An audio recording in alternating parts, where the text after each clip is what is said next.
জ্বালানি তেলের সংকটে যখন নাকাল সাধারণ মানুষ, তখন সাতক্ষীরায় দেখা মিলেছে এক ব্যতিক্রমী উদ্ভাবনের। একটি গাড়ি যেটি চালাতে লাগবে না কোনো পেট্রোল, ডিজেল কিংবা বিদ্যুৎ।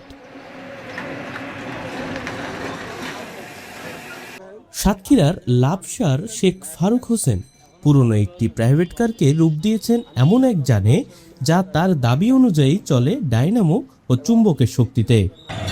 আজকে বর্তমান পরিপ্রেক্ষিতে আমার সামনে যেটা দেখছেন, এটা একটা প্রাইভেট কার। এই কারটার ইঞ্জিন আসলে নাই, কারেন্টটা হলো এই জেনারেটরের মাধ্যমে কয়েকটা ব্যাটারিতে সেই কারেন্টটা তৈরি হয় এবং ওর থেকে মূলত যেটা চলে তার থেকে আর একটা থেকে সাপ্লাই দেয়, সাপ্লাই দিয়ে এই গাড়িটা চলে। এবং বর্তমান পরিপ্রেক্ষিতে আমরা যেটা মনে করছি সেটা হলো এই যে তেলের একটা হাহাকার বিশ্ব জুড়ে। আজকে বাংলাদেশের প্রেক্ষাপটে আসলে তেলের একটা সংকট আছে। তা আজকে এই উদ্ভাবনী ব্যক্তি সে ফারুক হোসেন এমনভাবে একটা আবিষ্কার করেছে যে আসলে কোনো তেলও লাগবে না বা কোনো কারেন্টও লাগবে না। আজকে চলন্ত স্টার্ট দিলেই আসলে এটা চলবে এবং ওর থেকে কারেন্ট হবে, এটা চলবে। যেটা হলো রাষ্ট্র এবং বিত্তবান ব্যক্তিদের তার কাছে এগিয়ে আসে। আসলে এই গাড়িগুলো তৈরি করা আসলে সম্ভব। 60 ছুঁই বয়সেও থেমে নেই তার উদ্ভাবনের নেশা। 5 সন্তানের জনক এই উদ্ভাবক দীর্ঘদিন ধরে কাজ করছেন নতুন প্রযুক্তি নিয়ে। তার দাবি, ইতোমধ্যে গাড়িটি সাতক্ষীরা সদর থেকে শ্যামনগর পর্যন্ত সফলভাবে চলেছে কোনো জ্বালানি ছাড়াই। আমার আব্বুর এই উদ্যোগগুলো আমার অনেক ভালো লাগে। দীর্ঘদিন যাবৎ মেধা প্রযুক্তি খাটিয়ে বিভিন্ন ধরনের প্রযুক্তি তৈরি করার চেষ্টায় উনি অবতীর্ণ আছেন। কিছুদিন পূর্বে টাইগার বাইক নামে একটি বাইক সৃষ্টি করে দেশে এবং এলাকায় আলোড়ন সৃষ্টি করেছে। ওইটারে মডিফাই করে পরবর্তীতে 4 চাকার একটি প্রাইভেট কার, উনি 4 চাকার প্রাইভেট কারে উনি নিজস্ব চিন্তা চেতনায়, বুদ্ধিতে এবং মেধায়, প্রজ্ঞায় তিনি একটি 4 চাকার প্রাইভেট কারে সম্প্রতি উনি একটি ইঞ্জিন তৈরি করে লাগাইছেন যে যাতে তেল লাগে না, বিদ্যুৎ লাগে না, গ্যাস লাগে না, পেট্রোল লাগে না।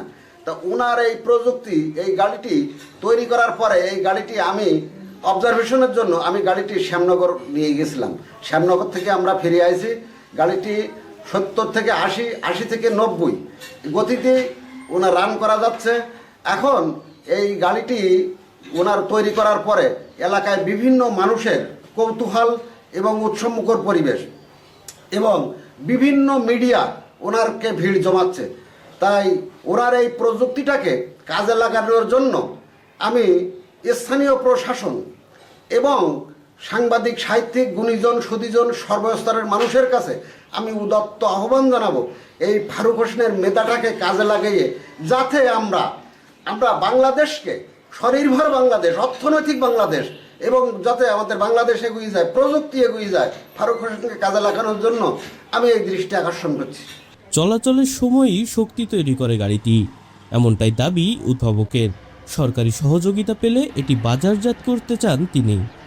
আমি এই 4 চাকার প্রাইভেটটা আমি এতে ইঞ্জিন ফেলাই দিয়ে আমি নিজস্ব প্রযুক্তিতে আমি এতে একটা ইঞ্জিন তৈরি করেছি যাতে তেল লাগে না, পেট্রোল লাগে না, বিদ্যুৎ লাগে না। এটা নিজস্ব এতে এই জিনিসটাই আমরা বিদ্যুৎ তৈরি করে এই গাড়িটা নিজেই চলে, এতে কারো সাহায্য লাগে না। এটা আমি নিজেই মেধা খাটিয়ে তৈরি করেছি। কেন করেছি? যে বহির্বিশ্বে যে যুদ্ধ বিদ্রোহ হচ্ছে, বাংলাদেশে তেল সংকট, দীর্ঘ লাইনে দাঁড়িয়ে থাকতে হয়, তেল পাওয়া যায় না, এই সমস্ত চিন্তা ভাবনা করে আমি বললাম তেলের গাড়ি আর চলবে না, আমি আর তেলের গাড়ি চালাবো না। এই প্রযুক্তি আমি নিজে আবিষ্কার করে আমি এটা আমার গাড়িতে লাগাইছি। এখন খুব সুন্দরভাবে এই গাড়িটা আমার চলতেছে, কোনো সমস্যা নেই। সরকারি পৃষ্ঠপোষকতা পেলে আরও উন্নত এবং ভালোভাবে আমি এই গাড়িটা আরও তৈরি করা। তবে বিশেষজ্ঞরা বলছেন উদ্ভাবনটি কতটা কার্যকর ও বৈজ্ঞানিকভাবে বাস্তবসম্মত তা যাচাই প্রয়োজন। প্রায় 10 লাখ টাকা ব্যয়ে তৈরি এই প্রযুক্তি স্বল্প মূল্যে বাজারে আনার আশা উদ্ভাবকের।